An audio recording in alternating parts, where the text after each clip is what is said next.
منا سلام وأنغام تطير من الحنايا دعونا المزيايا أحبتنا لكم منا سلام وأنغام تطير من الحنايا. لم يجعل الله جل وعلا الدنيا دار جزاء، فلا العطية منها دلالة رضا ولا الحرمة منها والمنع عنها دلالة سخط، كما أن العطاء الدنيوي من الله لأحد ليس دلالة سخط، وعدم العطاء ليس دلالة رضا، فلا يتعلق بالغنى والفقر لا سخط الله ولا رضوانه، لا يتعلق بالعطاء بالفقر والغنى لا سخط الله ولا رضوانه، فإن هذا مما تجري عليه نواميس الكون. فلا يقال لكل فقير إنه قريب من الله، ولا يقال لكل غني إنه بعيد عن الله، لكن العبرة كل العبرة بما يقع من المرء من عمل.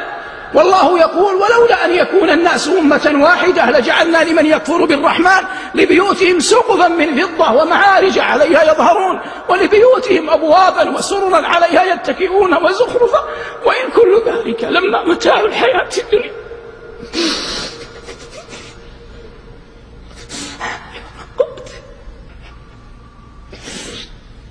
قال: وإن كل ذلك لما متاع الحياة الدنيا والآخرة عند ربك للمتقين. كان متقيا غنيا، كان متقيا فقيرا، كان متقيا بين أحواله في الدنيا لا علاقة له بالآخرة.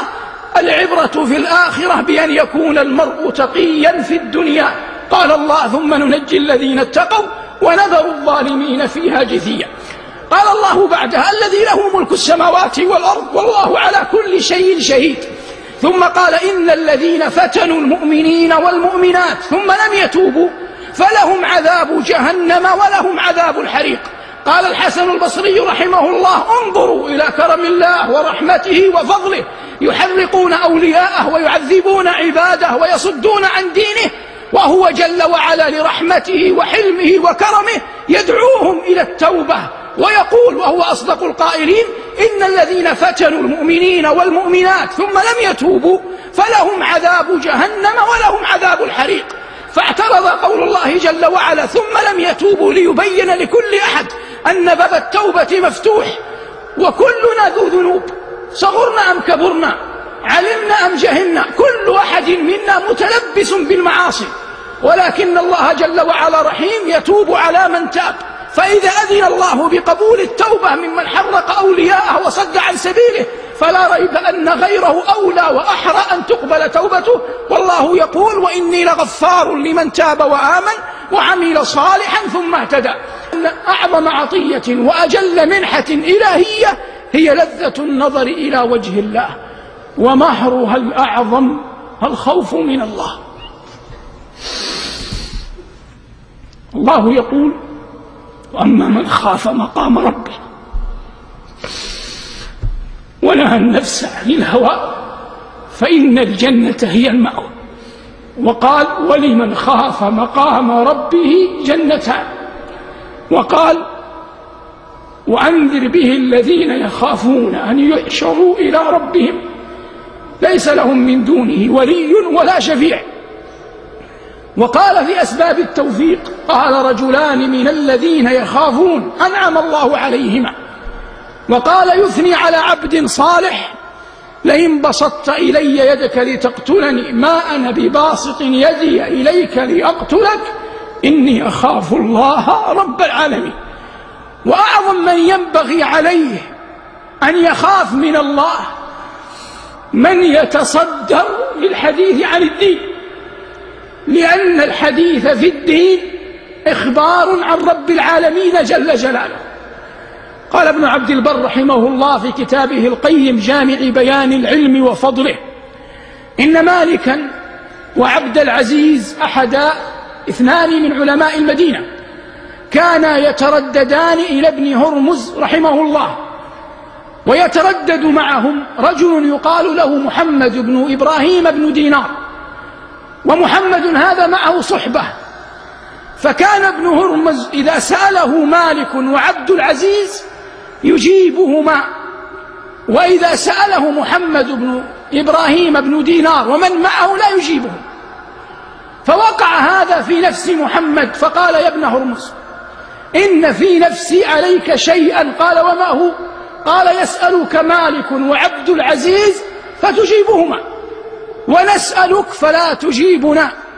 فقال هذا العالم الرباني: أو قد وقع ذلك في قلبك يا ابن أخي؟ قال: نعم. قال: فاسمع، فإن مالكا وعبد العزيز عالمان فقيهان، وأنا رجل قد كبرت سني ورق عظمي، وأخاف أن يكون قد خالطني في عقلي ما خالطني في بدني، أخاف أن يكون قد خالطني في عقلي ما خالطني في بدني من الكبر. فإذا سألني مالك وعبد العزيز وهما فقيهان عالمان أجبتهما، لأنه إذا قلت حقا قبلاه، وإذا قلت خطأ لم يقبلاه.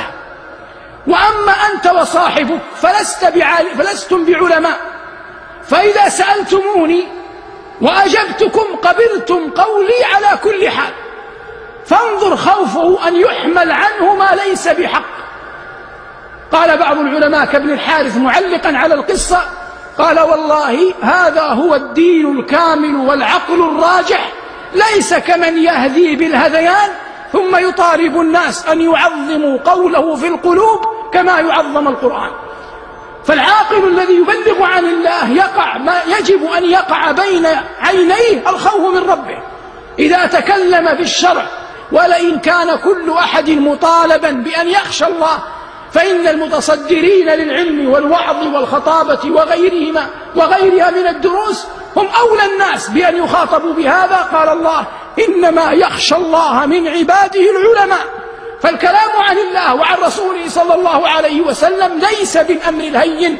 ثم إن الإنسان يعلم أنه يجب عليه مع خوفه من ربه أن يعظم رجاه في مولاه، فإن الله جل وعلا حيي كريم حليم رحمن رحيم، لا رب غيره ولا إله سواه، ولا أحد أعظم منه رحمة جل جلاله. ومع ذلك ينبغي أن يجمع مع هذين محبته تبارك وتعالى حبا لا يعدله حبك لأي شيء غير الله.